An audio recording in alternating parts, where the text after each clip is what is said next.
Mengenal Van Hertz, Bapak Nasionalisme Indonesia sesungguhnya.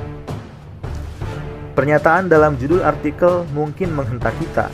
Bukankah nasionalisme negeri ini dikukuhkan para founding fathers bangsa seperti Soekarno, Hatta, Agus Salim, Tan Malaka, dan Sultan Syahrir?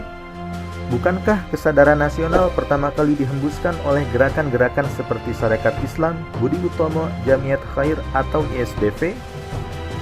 Tentu nama-nama itulah yang selama ini diajarkan di sekolah.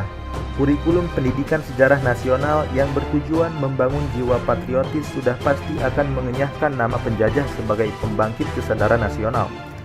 Lagi pula, bukankah J.B. Van Hertz yang memerintah tahun 1904 sampai 1909 adalah Gubernur Jenderal pemerintah kolonial Belanda yang tangannya basah oleh darah segar orang Aceh, Bali, sampai Bone? Walaupun demikian, suka tidak suka, para nasionalis Indonesia harus menyalurkan sebagian royalti lagu kebangsaan dari Sabang sampai Merauke kepada Van Hertz.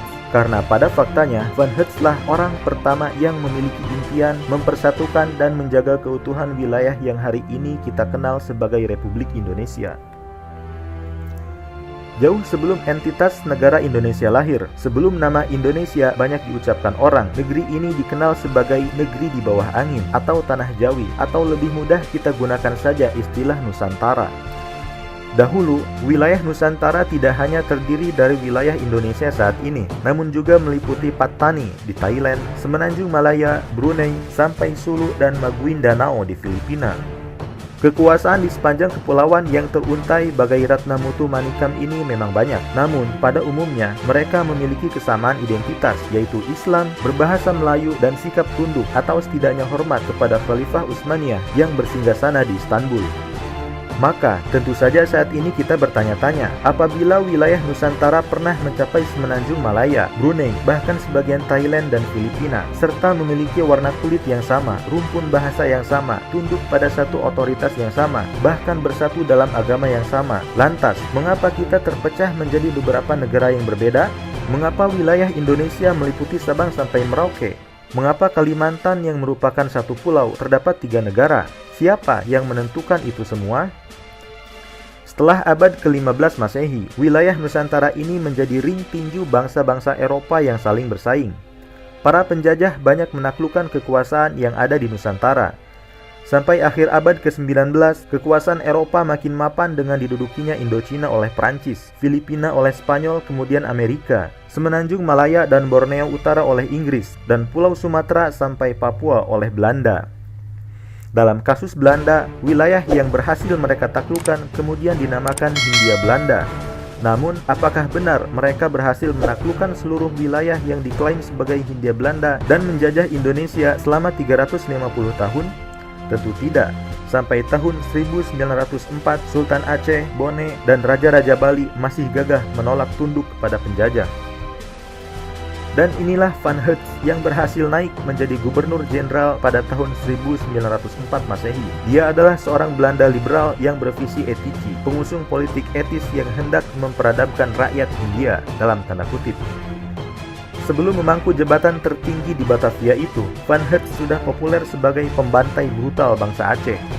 Kuburan kompeni di Kutaraja, Aceh telah menjadi peninggalan sejarah akan kehebatan perang kolonial, sindir Pramudia Anantatur dalam jejak langkah. Kuburan semacam itu akan diperluas Van Hertz di Celebes, Maluku, dan Sunda Kecil. Dengan memaksa para penguasa Nusantara menandatangani Korte Verklaring atau pernyataan pendek sebagai simbol tunduknya mereka kepada ratu dan bendera Belanda, Van Hertz berhasil menggapai impiannya dengan mewujudkan kesatuan seluruh wilayah Hindia Belanda. Dari sini, Robert van Niel menulis, sesudah tahun 1904, orang dapat berkata mengenai Hindia Belanda sebagai suatu kesatuan geografis politis dengan perluasan daerah dan kekuasaan politik ke seluruh kepulauan Hindia. Indonesia modern, lanjut Van Niel, adalah lanjutan teritorial negara birokratik modern ini yang dibentuk pada permulaan abad ke-20. Dari keutuhan wilayah yang dibentuk oleh Van Hertz inilah nasionalisme Indonesia lahir. Konsepsi kesadaran berbangsa yang kemudian digagas oleh elit pribumi dan para aktivisnya menganggap tanah air mereka hanyalah apa-apa yang dibatasi oleh teritorial kolonial. Thanks to Van Hertz.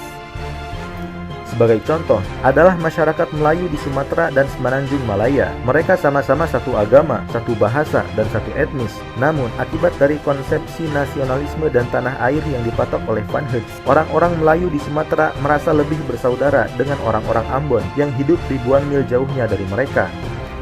Toh, dalam abad ke-20, orang-orang Sumatera mulai memahami orang-orang Ambon sebagai sesama orang Indonesia. Kelakar Ben Anderson. Sementara itu, orang-orang Melayu di seberang selat mereka anggap orang-orang asing. Lucu memang bahwa konsepsi yang selama ini dibanggakan sebagai motor perjuangan kemerdekaan melawan penjajah justru lahir berkat jasa sang penjajah. Selamat Van Hertz, walau kau abadi di neraka, namun berkat kau tak mungkin kami, masyarakat dari Sabang sampai Merauke, bisa bersaudara. Walaupun dengan konsekuensi kami akhirnya merasa asing dengan Muslim di Filipina, Brunei, Thailand, sampai Filipina.